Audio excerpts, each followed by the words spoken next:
History facts کے معزز دوستو السلام علیکم ناظرین گرامی، اللہ رب العزت نے کائنات کی تمام مخلوقات کو انگنت نعمتوں سے نوازا ہے۔ سورہ ابراہیم میں ارشاد باری تعالیٰ ہے جس کا ترجمہ ہے اور اگر اللہ کی نعمتیں گنو تو انہیں شمار نہ کر سکو گے۔ سمندر بھی اللہ تعالیٰ کی ان نعمتوں میں سے ایک نعمت ہے جو اپنی اتھاہ گہرائیوں میں خزانوں کا سمندر سموئے ہوئے ہے۔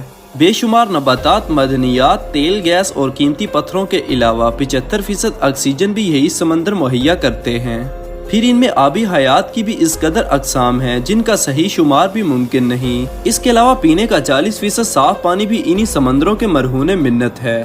یعنی ایک طرف معاشی طور پر انسانوں کے مددگار ہیں تو دوسری جانب دور دراز علاقوں سے بھاری بھرکم سامان کی ترسیل کا بھی مؤثر ذریعہ ہے۔ اس ویڈیو میں ہم آپ کو بتائیں گے کہ دنیا کے بڑے بڑے سمندروں کے نام کیا ہیں اور کہاں واقع ہیں اور ان کی گہرائی کتنی ہے۔ اس دلچسپ موضوع کے آغاز سے پہلے آپ سے گزارش ہے کہ چینل کو سبسکرائب کر لیں جبکہ ویڈیو کو آخر تک ضرور دیکھیں۔ ناظرین گرامی، بہت بڑے سمندر کو بحر جبکہ نسبتاً چھوٹے سمندر کو بحیرہ کہا جاتا ہے۔ آج سے کچھ عرصہ قبل تک دنیا میں 4 بڑے سمندر بحر الکاہل، بحر اوقیانوس، بحر ہند اور بحر منجمد جنوبی تھے۔ پھر سن 2000 میں بحر منجمد شمالی کو باضابطہ طور پر 5واں سمندر کا درجہ دیا گیا تھا جس میں انٹارکٹیکا کے ارد گرد کا پانی بھی شامل ہے۔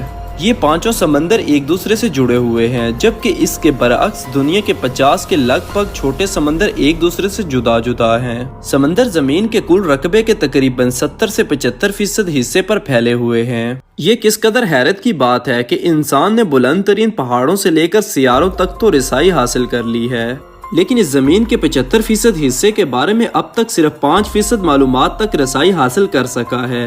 بہرحال آج کی ویڈیو میں ہم آپ کو دنیا کے 5 بڑے سمندروں کا احوال بتانے جا رہے ہیں۔ سب سے پہلے بات کرتے ہیں بحر الکاہل کے بارے میں۔ بحر الکاہل دنیا کا سب سے بڑا سمندر ہے جس کا رقبہ 15,55,57,000 مربع کلومیٹر ہے۔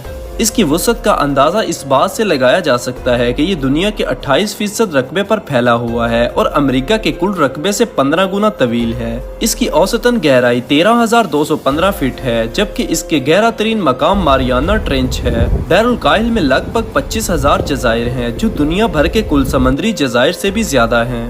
دنیا کی 60% مچھلیاں بھی یہی سمندر مہیا کرتا ہے۔ بحر الکاہل کے ساحل کی لمبائی 1,35,156 کلومیٹر ہے اور آپ یہ بات جان کر مزید حیران ہوں گے کہ اس وسیع و عریض سمندر میں 75% آتش فشاں پہاڑ بھی واقع ہیں۔ بحر الکاہل اس قدر طول و طویل ہے کہ اس میں بیک وقت 7 براعظم بھی سما جائیں تب بھی بہت سا رقبہ بچ جاتا ہے۔ اس کے بعد نمبر آتا ہے بحر اوقیانوس کا۔ دنیا کا دوسرا سب سے بڑا سمندر بحر اوقیانوس ہے جس کا کل رقبہ 7,67,62,000 مربع کلومیٹر ہے۔ اس سمندر کی اوسطاً گہرائی 12,880 فٹ ہے اور گہرا ترین مقام پورٹو ریکو ٹرینچ ہے جس کی گہرائی 28,231 فٹ ہے۔ انگریزی میں سے اٹلانٹک اوشن کہتے ہیں اور اس نے زمین کے 5% حصے کو گھیر رکھا ہے۔ اس کے بعد نمبر آتا ہے بحر ہند کا۔ یہ دنیا کا تیسرا سب سے بڑا سمندر ہے جس کا رقبہ 6,85,66,000 مربع کلومیٹر پر محیط ہے۔ بحر ہند کی اوسطاً گہرائی 13,002 فٹ ہے جبکہ گہرا ترین مقام جاوا ٹرینچ ہے۔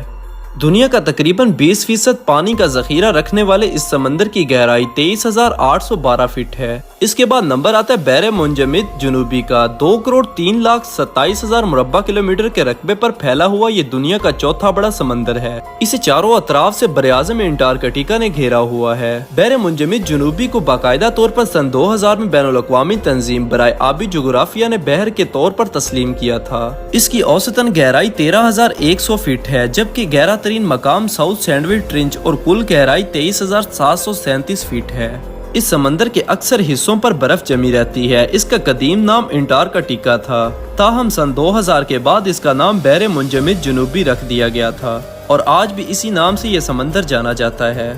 بحر منجمد شمالی یہ دنیا کا 5واں اور سب سے چھوٹا سمندر ہے جو 1,40,56,000 مربع کلومیٹر رقبے پر پھیلا ہوا ہے۔ اس کے ساحل کی لمبائی 45,399 کلومیٹر پر محیط ہے۔ اس کی اوسطاً گہرائی 3,953 فٹ جبکہ گہرا ترین مقام فرام بیسن ہے جو تقریباً 15,305 فٹ گہرا ہے۔ بحر منجمد شمالی کی ایک خاص بات یہ ہے کہ یہ یورپ، ایشیا، شمالی امریکہ، گرین لینڈ اور دیگر جزائر سمیت چاروں طرف سے زمین میں گھرا ہونے کے ساتھ ساتھ آبنائے بیرنگ کے ذریعے بحر الکاہل جبکہ بحیرہ گرین لینڈ کے ذریعے بحر اوقیانوس سے بھی ملا ہوا ہے۔